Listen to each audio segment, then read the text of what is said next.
대종고 스님 서장 함께 보고 있습니다. 영실왕에게 답하는 편지 보던 중이었고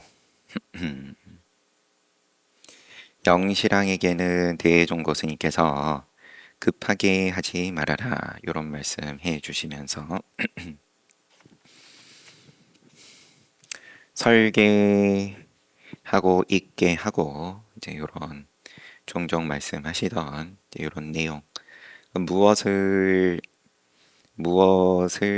설계할 것이고 무엇을 잊게 할 것이냐.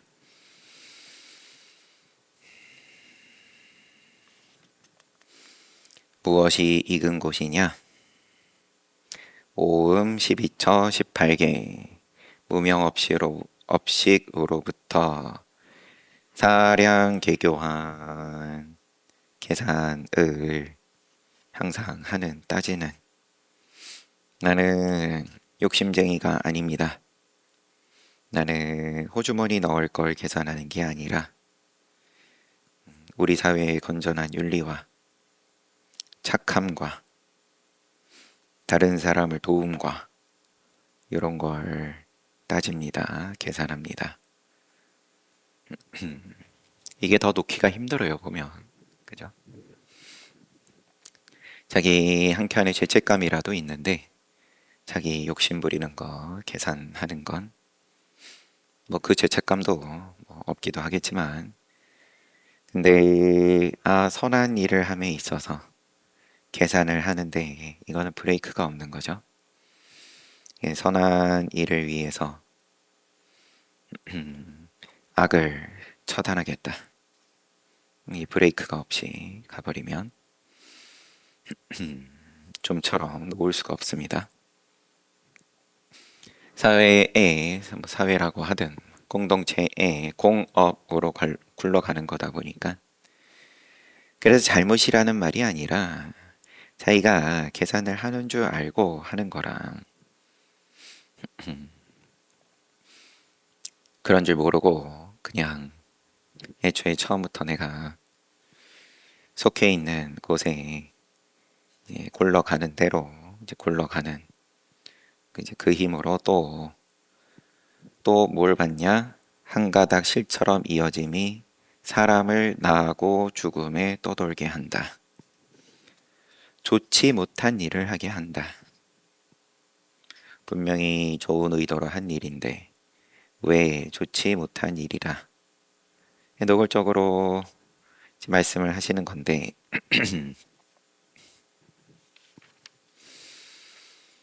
이 한 신락 같음이 모두 설면 이게 설어지면 고 보리열반 진여불성이 앞에 나타났다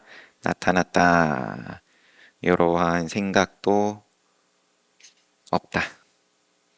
이러한 계량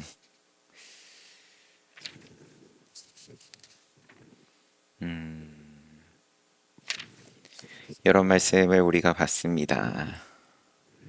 조합사도 지금 조합사는 또 다른 등장인물일 테고요. 지금 편집받는 분은 영실왕이니까 조합사도 이미 이 일에 마음을 두었으나 그 그릇된 스승들에 의해서 잘못될까 염려되어 근래에 다시 이 편지와 같이 번거롭게 써줬더니 조태위를 말하는 건지 직전의 편지가 조태위에게 보낸 편지였습니다. 번거롭게 써주었더니 더군다나 공에 총명한 식견이 모두 매우 뛰어난 곳이 있음이라. 결코 방편의 말을 잘못 알고 참 법에 아름을 짓지 않겠지만 다만 내가 그를 직접 배울 수 없었기에 내 나름대로 걱정하고 지나치게 헤아렸을 뿐이라.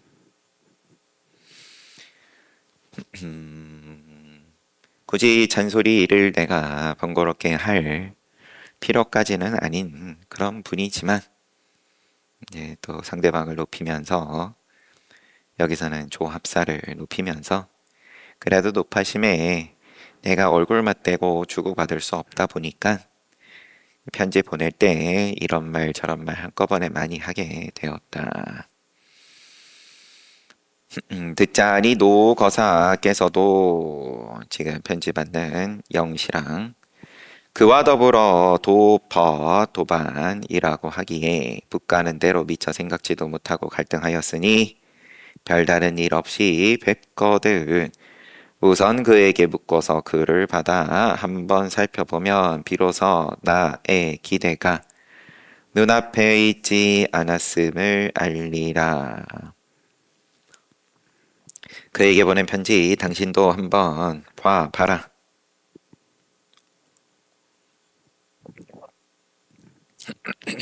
한번 살펴보면 비로소 나의 기대가 눈앞에 있지 않았음을 알리라. 요거는 뭐 조금 애매하지만 여하튼 피차 포부가 서로 맞고 또한 권세나 재리를 위한 교류도 아닌지라 한 장의 종이에 썼는데도 종이가 다했거늘 다시 한 장의 종이를 더하니 늘 보던 편지 격식은 빌리지 않았노라.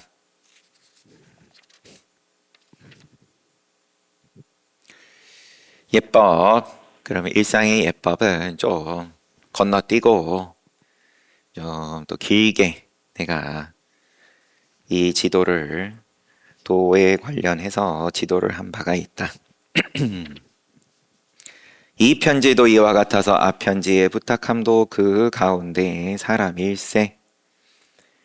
점잖은 분들께서 무슨 까닭이요라고 제발 말하지 말라라고 했으니 만약 이와 같은즉 좋은 일이 바로 앞에 있는데도 기필코 놓쳐버리리라. 이 편지도 이와 같아서 앞 편지의 부탁함도 그 가운데 사람일세. 이제 대명사가 많이 나오기 시작하면 조금 복잡해지지만 여하튼 간에 지금의 편지도 그렇다. 잔소리를 많이 하게 되는데 예의는 좀 건너뛰면서 그 점잖은 분들께서 무슨 까닭이오. 뭐 이러한 예의 범절을 건너뛰임에 대해서 쓸데없이 시비를 하면 좋은 일이 바로 앞에 있는데도 기필코 놓쳐버리리라. 글 쓸 때는 비록 솔직하고 알기 쉬워 보였으나 실은 심기와 감응이 서로 맞았는지라 다만 미처 생각지도 못하고 종이 위에 썼을 뿐이오니 공께서 저를 믿어주시는 은혜를 입음일세 오직 일로 여겼노라. 오직 그러면 이 일로 도만 보고 쓴 거다. 평소 연을 대하는 곳에 만약 이 법문을 널리 펴 성주께서 어진 이를 구하여 천하를 편안케 성주께서 성스러운 주인께서 황제께서 어진 이를 구하여 천하를 편안케 하려는 뜻에 보답고자 한다면 참으로 그 아는 바를 저버리지 않으리라. 원컨대 여러 가지 잘 견디어서 처음부터 끝까지 오직 오늘같이만 공부해 간다면 불법과 세간법이 하나가 되리라.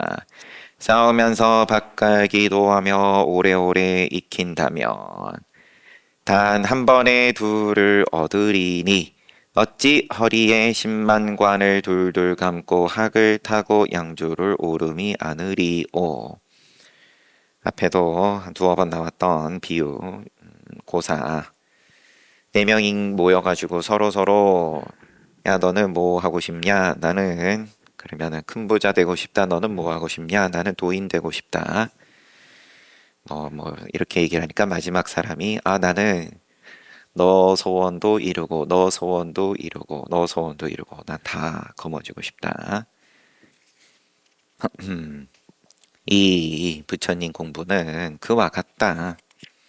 그러면은 황제를 모시는 일에 있어서도 당신께서 크게 은혜 갚음을 할 테고 나란 일에서도 그러하고 그 다음에 도를 이룸에 있어서도 부처님 법을 깨닫는 데에서도 성취할 수 있다. 요거는 서로 다른 길이 아니다. 그렇지만 너도 그렇게 얘기하고 나도 그렇게 얘기를 하지만 누가 책임질 수 있냐? 요 문제. 예, 말미에 가가지고는 굉장히 좀 뭐라고 해야 되죠? 좀 달래는 살살 워낙 지위가 높은 분인데 말을 거칠게 했나 싶을 수 있는지 아니면은 또 여러 사람들하고 편지를 주고 받으시니까 경우에 따라서는 그 중에는 또 시비를 한 사람도 있었을 수 있다 보니까 이렇게 좀 부드럽게 잘 내 혹시나 또 상처 받았을까봐 쓰다듬어 주시는 그러한 말씀으로 마무리를 지으셨습니다. 다음 편지 58번째 영시랑에게 답하는 두 번째 편지입니다.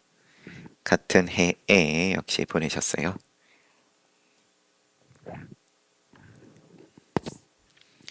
가르치심을 보니 종이 울리고 물시계가 다 했다는 충고는 임금을 위해 위로는 정성을 다하고 아래로 백성을 편안케 함이니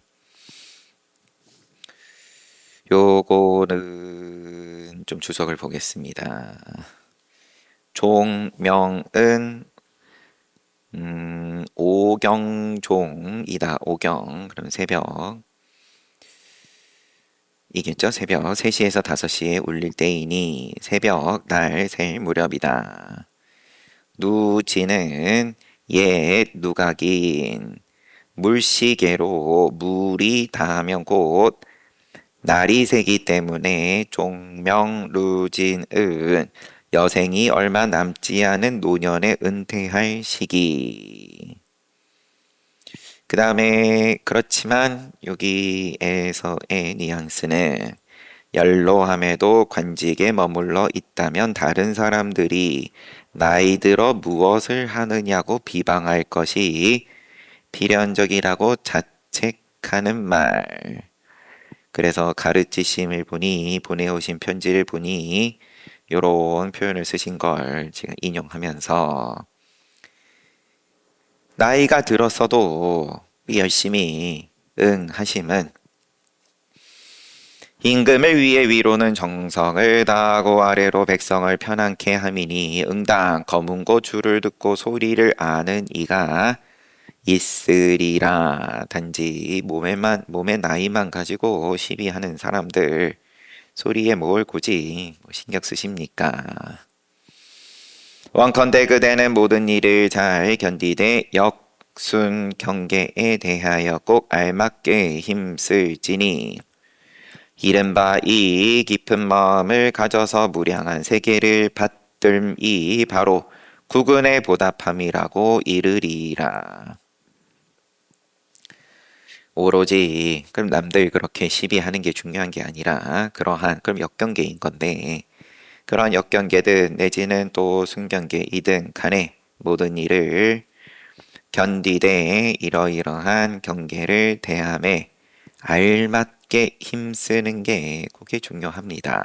이른바 이 깊은 마음 가져서 무량세계 받들이 바로 구군의 보답함이라고 이르리라. 그러면 역경계 순경계에 항상 알맞게 힘쓰는 것이 그게 나라 은혜에 보답하는 거다. 평소에 도를 배움은 오로지 역순경계 속에서 잘 사용하고자 함이니 역과 순이 눈앞에 나타남에 괴로움을 낸다면 평소에 일찍이 이 가운데서 마음을 쓰지 않았던 것과 똑같으리라. 역과 순이 눈앞에 나타남에 괴로움을 낸다면, 번뇌는 역경계에서도 나고 순경계에서도 나고, 평소에 일찍이 그러면 자기가 수행한 견적이 그런 데서 늘 드러나는 거다. 조사께서 분별의 대상과 그 분별함은 좋고 나쁨이 없거늘, 좋고 나쁨은 마음에서 일어나나니, 분별의 대상, 그 다음에 또 분별함, 연자를 지금 분별함이라고 하셨어요. 그 인연. 그럼 대상과 그 뭐 상황이라고 하든 그 인연에 좋고 나쁨이 뭐가 있겠냐? 오직 마음에서 일어날 뿐이다. 마음으로 이처럼 애써 그려내지 않으면 본래 일어날 바가 없는데 좋다, 또 나쁘다, 괴롭다, 즐겁다, 붙일 게 없는데 이제 우리는 그 모터가 쉬지 않고 돌아가니까, 그런데 애써서 일으키는 거다. 아닌데요. 지금은 쉬지 않고 불쑥불쑥 일어나고 애써서 뭐 꼭 없는 척을 하든 누르는 건데요. 하겠지만 본래 그런 비어있는 그 자리에서 애써 이제 그려내는 걸로 도인의 눈에서는 보이는 건데, 허망한 생각이 어디에서 일어나겠냐? 애써 그려내지 않으면 좋다 나쁘다. 헛된 생각이 이미 일어나지 않으면 참 마음이 모든 아르마리를 부리리라. 내가 주인이다. 청컨대 역순 경계 속에서 항상 이 볼관자 관을 지은즉 오래오래 하면 자연히 괴로움이 나지 않으리라. 봐라. 그럼 경계는 경계로 보고, 일어났다. 일어났는데 잘못했네. 이게 아니라 일어난 것도 또 경계고, 그럼 보면 된다.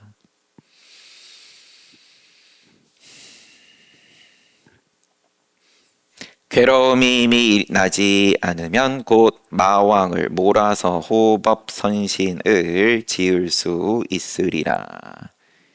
마왕이 이미 호법선신이다. 신장이다. 마왕을 없애고 그러면은 마왕을 대치할 만한 호법선신은 어떻게 또 모실 거냐? 그게 아니라 마왕이 호법선신임을 안다. 이에 앞서 점잖은 분들께서 무슨 까닭이요라고 한 말들이 아직도 귓가에 남아있으니 어찌 있겠는가. 점잖은 분들이, 수행하는 사람들이 묵조의 관점으로서는, 그럼 수행 오래 하면 고요해지고 입 안 벌리고 행주자와에 말을 함에 있어서 무물씀에 있어서 늘 조용조용 해야 되는데 그게 도인 아니냐. 그렇지만 대종고 스님께서 말씀하시는 이 작용은 그럼 주인이어 가지고 얼마든지 아르마리를 부린다. 얼마든지 마왕을 부린다. 마구니를 얼마든지 부린다. 부드럽게 부리고 싶으면 부드럽게 부리고, 그러면 총칼을 부리고 싶으면 총칼을 부리고, 그러면 수행자다라고 모양을 정해놓고 생각으로 그 기준에서 벗어나면은 점잖은 분들께서 무슨 까닭이냐, 왜 저러냐, 점잖은 사람이 왜 저러냐. 불성의 뜻을 알려고 한다면 마땅히 시절 인연을 관해라 라고 하셨으니 거사께서 지난 10여 년 사이에 본래 한가로운 시절이 있었거니와 오늘은 벼슬과 권세가 손안에 있는지라 설령 바쁜 시절일지라도 당연히 한가할 때는 누가 한가하며 바쁜 때는 누가 바쁜 고를 생각하여 한가함도 보고 바쁘면 바쁜 대로 보고 반드시 바쁜 때에 오히려 한가한 때에 이치가 있으며 한가한 때 오히려 바쁜 때에 도리가 있음을 믿을지니 마침 바쁜 가운데 당연히 주상이 그대를 기용하신 뜻을 생각하여 눈 깜빡하는 한순간도 잊지 말고 스스로 깨우치고 스스로 살피되 어떻게 보답할꼬만 하라. 정말로들 이렇게 한다면 들끓는 가마솥이나 화로 숯불과 매우 험한 경우일지라도 도산검수 칼과 창에 숲일지라도 지옥일지라도 모두 반드시 앞을 향함이요. 앞을 향한다. 그대로 본다. 마주한다. 하물며 눈앞에 사소한 역순 경계이겠느냐. 이 그대로 피하지도 내지는 쫓아내지도 내지는 내가 쫓아가지도 않는 그대로 봐내는 것이 말 그대로 익어지면 그러면 지옥에 들어가서도 늘 그대로인데 지금 눈앞의 역경계 순경계는 사소하지 않겠냐. 그대와 더불어 이 도로서 뜻이 서로 맞을세. 그러므로 정에 얽매이지 않고 하나도 남김없이 다 토로하였노라. 이런저런 안배 없이 그 정도 하시면 참으로 그 위치에서 바쁘신데도 수행할 마음 내신 것만으로도 훌륭하십니다. 참 이렇게 우쭈쭈 없이 그냥 다 노골적으로 얘기했다. 편지는 이렇게 끝났어요. 첫 번째 편지에서 말 그대로 살살살 얘기한 거랑 두 번째 편지랑 결이 많이 다릅니다. 영시랑에게 하시는 말씀인데 첫 번째 편지 받고 보내온 편지가 그만큼 그러면 진지한 거였겠죠. 그 가운데에서 자기의 일상이 참 공부하는 데 있어서 방해가 됩니다. 참 역경계입니다. 이런 말들이 있었을 것으로 보이는 거죠. 두 번째 편지를 보아하니.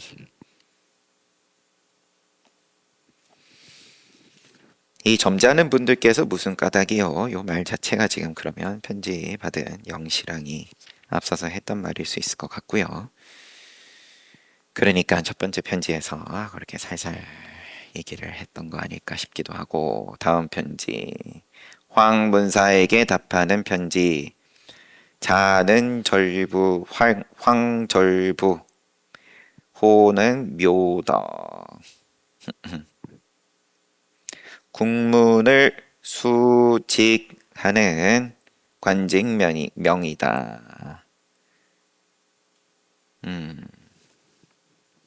문사란 문문자예요. 문리이니 지금 황문사 궁의 문을 지키는 관직명이다.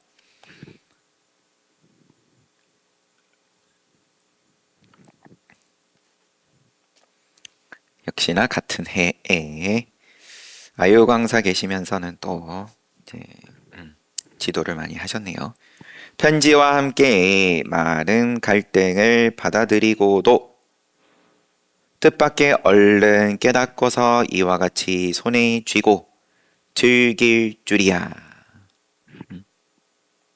편지와 함께, 이 편지는 그러면 대종고 스님께서 보낸 편지일지?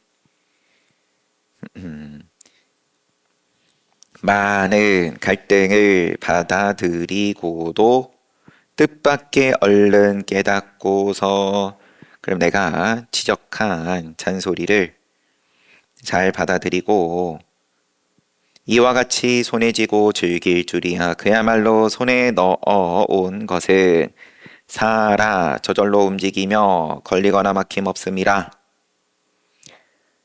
활발발하다.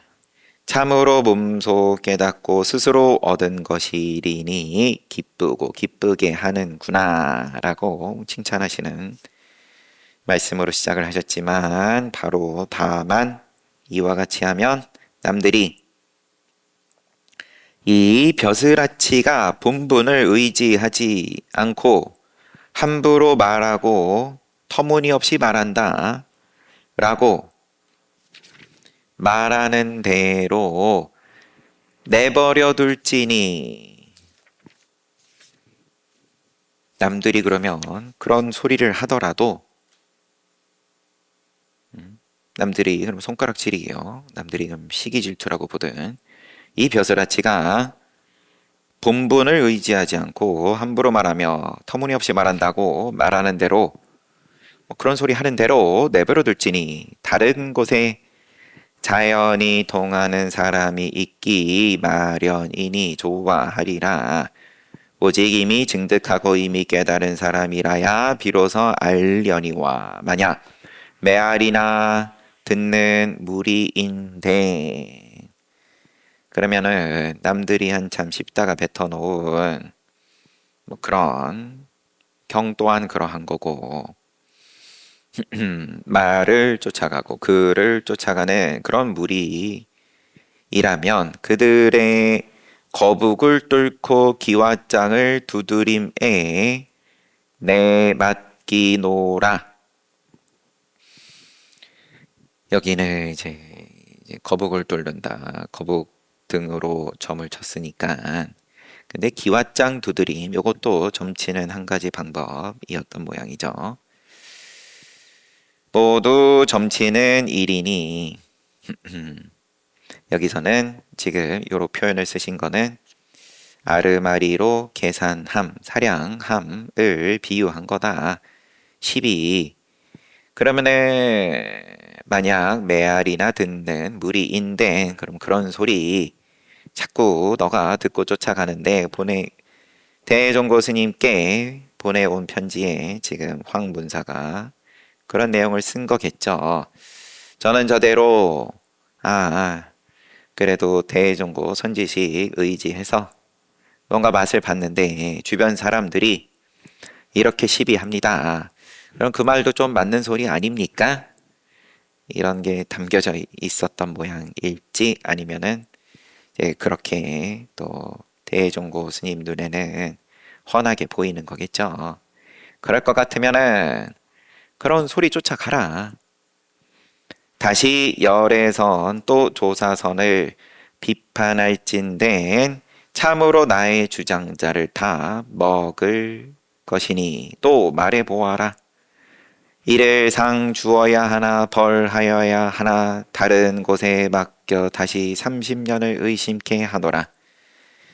공부 좀 안 된 거는 아니겠지만, 그럼 이 열애선 조사선 이제 요런 시비를 이 주변에서 이제 해온 모양일지, 내지는 황문사가 역시나 그러면은 주변에 그런 씹다 뱉은 걸 주워가지고 자기도 씹다가 대종고 스님께 내놓은 그런 모양새인데,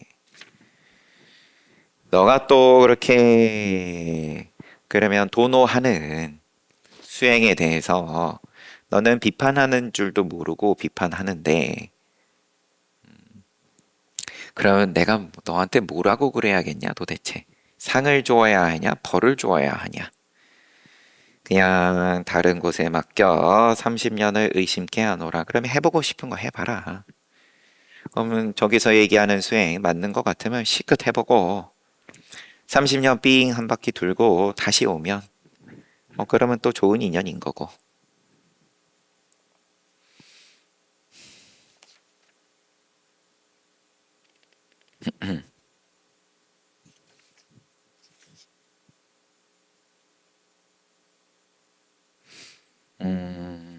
주석이 좀 있는데 한번 보면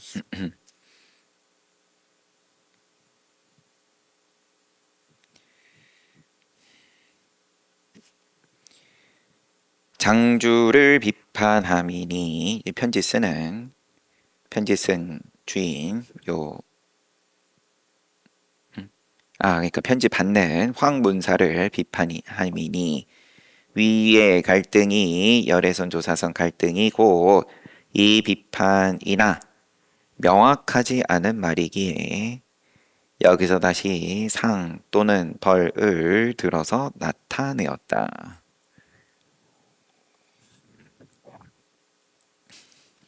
이 일에 의해서 법을 나타냄이니 그를 상해야 하나 상줘야 하나 그를 벌해야 하나 하면 또한 상하고 또한 벌합니다.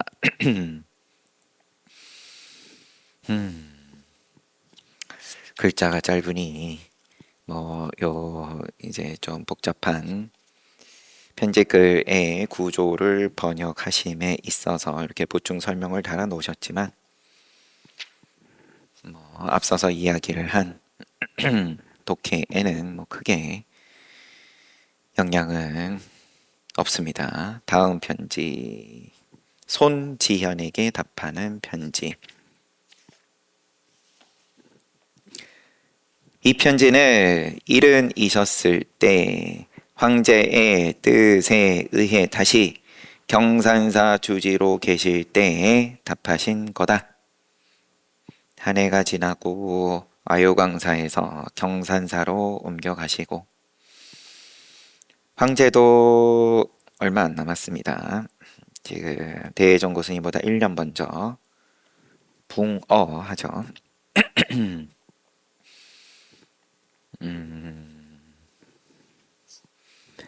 받아보니 금강경으로 수행하신 바를 보여주셨기에 그냥 금강경 구절을 물어왔는지 아니면 또 자기 주장했는지 다행히 한번 따라 기뻐하였노라. 요즘에 사대부가 기꺼이 그대처럼 하여 마음을 내 전에 둔 사람이 참으로 드문지라.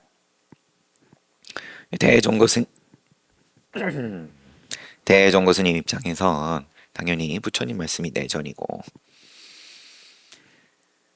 공자님 말씀이 외전인 거죠. 나머지가 다 외전인 거니까.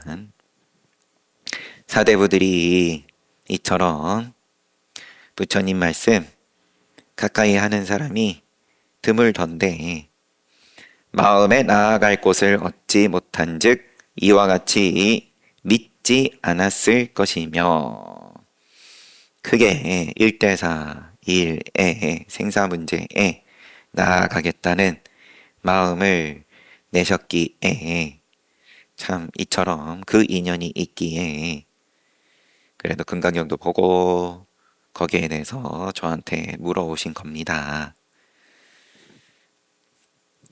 상대방을 높여주는 그러한 부분도 있고 당연히 높여줄 때는 사실은 뒤에는 또 시비가 이어지니까 그러한 것도 있을 테고 그 다음에 또 물어오는 입장이 그렇게까지 크게 진지하지 않더라도 오히려 거기에 확 바위를 얹어가지고 당신이 그러면 법을 물음에 있어서 가볍게 물어서는 안 된다. 이제 이러한 이게 쉬운 인연이 아니다. 설령 당신은 인지하지 못하더라도 전생 인연이다. 그럼으로써 좀 더 진지하게 이 법을 대하게끔 내지는 깨닫고자 하는 그 마음을 오히려 더 불을 붙여주는 그러한 의도도 있으신 거겠죠. 마음에 나아갈 곳을 얻지 못한즉 이와 같이 믿지 않았을 것이며 또 경을 보는 안목을 갖추지 못한즉 경전 속에 깊고 오묘한 뜻을 슬쩍 헤아리지도 못했으리니 그 정도를 그러한 의미를 오묘한 뜻을 보고 물어오심이 작은 인연이 아닙니다. 참으로 불 속에 연꽃이로다 하지만 오래도록 자세히 음미해 보니 보내오신 편지 제가 오래도록 자세히 음미해 보니 대혜종고 스님께서 그렇게까지 하셨겠냐 싶기도 하지만 한 번 보면 이미 아셨겠지만 그래도 역시나 상대방 존중하시면서 의심하지 않을 수가 없네 그대가 인용 여러 그러면은 성현들의 번역이 사실과 맞지 않아 원래 모습을 어지럽혔고 문장과 글귀를 더하고 덜어서 부처님 뜻을 어겼다. 그러면 본인은 손지현 이분은 내가 그럼 여러 가지 번역본을 내가 검증해 봤다. 그런데 이게 좀 잘못된 것 같다. 내가 그러면 내가 그 오묘한 뜻을 본 바에 의하면 번역하신 분들은 내가 깨달은 이거는 모르고 번역하신 걸로 보인다. 이런 말을 거침없이 하는 거니까.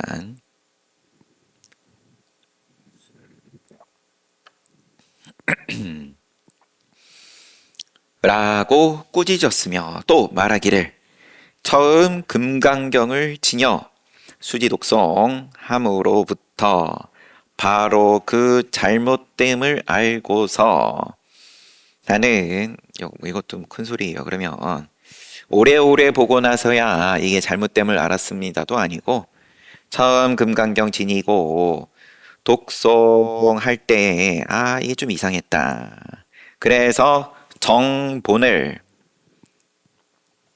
구하여 잘못됨을 바르게 하고자 했는데 이미 오래도록 거짓을 익혀왔는지라 남들과 똑같이 하였다가 그래서 내가 잘못된 걸 인지를 하고 정본을 구해 보려고 했는데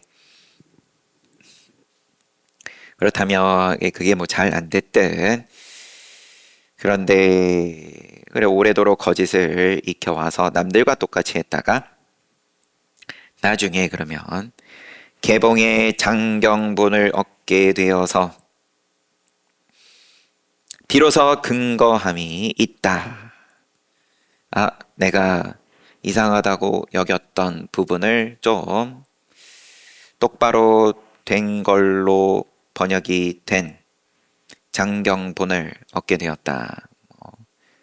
근거함이 있다고 하며 계속 이 손지연 편지 인용이에요. 여러 부분들을 인용을 하시는 거죠. 이제 그만큼 좀 이제 회초리를 여러 군데다 대시는 겁니다. 다시 천친과 무착의 논송을 문헌에 의거해 고증하니 그 뜻이 꼭 들어맞아서 마침내 깨운하게 의심이 풀렸다. 천친 스님 또 무착 스님 개송으로 그러면은 보충 설명을 한 것을 의거해서 고증을 하니까 그 뜻이 꼭 들어맞아서 깨운했다. 또 장수 고산의 두 스님은 모두 글귀만 의지하여 뜻을 어겼다.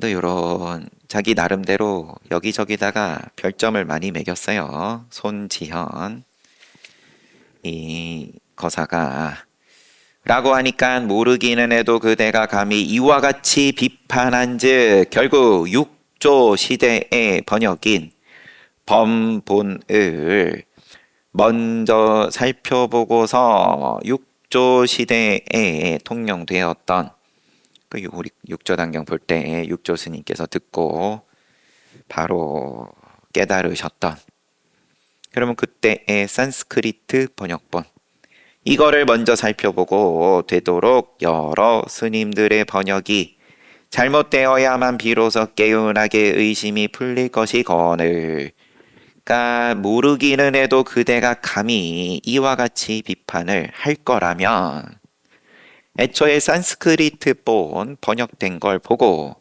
시비를 하려면 해야지.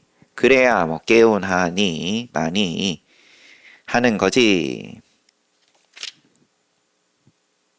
이미 번본이 없는 바에야 다만 자기 혼자의 견해만으로 어차피 그러면 육조 스님 당대의 본은 사라지고 그 이외에 여러 버전들 가지고 이게 맞니 저거 맞니 저게 맞니 내지는 또 이 스님 저 스님의 또 보충 설명들을 가지고 혼자만의 견해로 성인의 뜻을 간삭한즉, 네가 동그라미 치고 꽃표 치고 한즉 인을 부르고 과를 거느려서 성인의 가르침을 회방함으로 무간지옥에 떨어짐은 더 이상 언급하지 아니하려니와 당연하고 그건 말할 것도 없고, 아마 아는 이가 보면 도리어 그대가 여러 스님의 허물을 점검하는 것 같아서 본인에게 돌아갈까 두렵노라. 이러한 칼질이 너의 스스로에게 돌아갈 거다.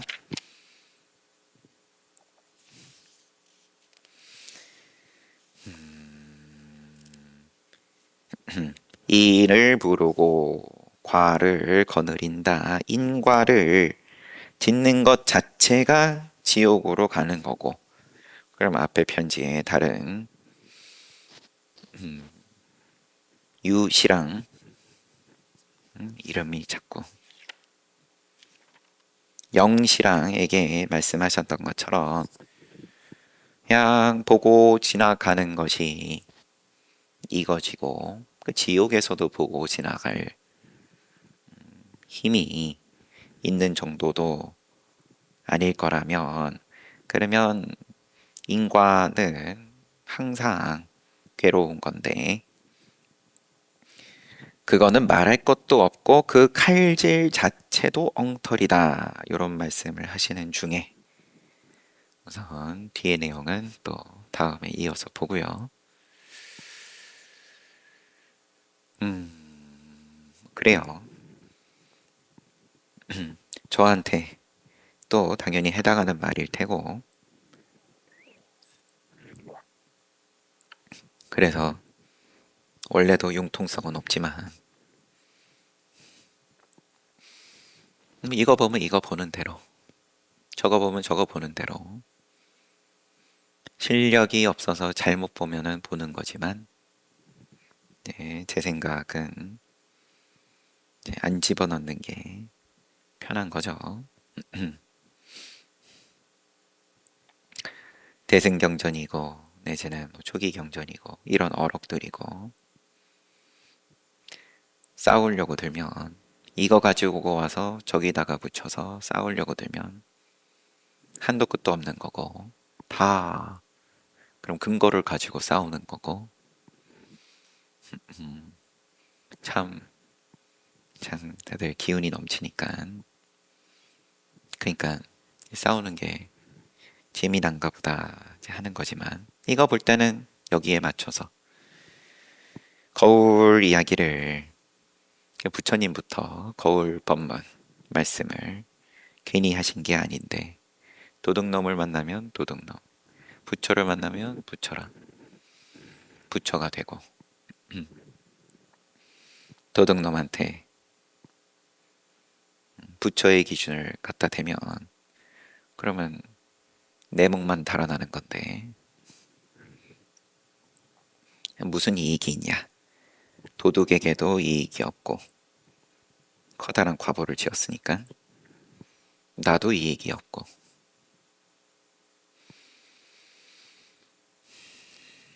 세상 거울만큼 편한 게 없는데 거울이 못 돼서 힘든 건데 늘 이제 선이 있다 보니까 모양이 있으니까 어쩔 수 없는 거지만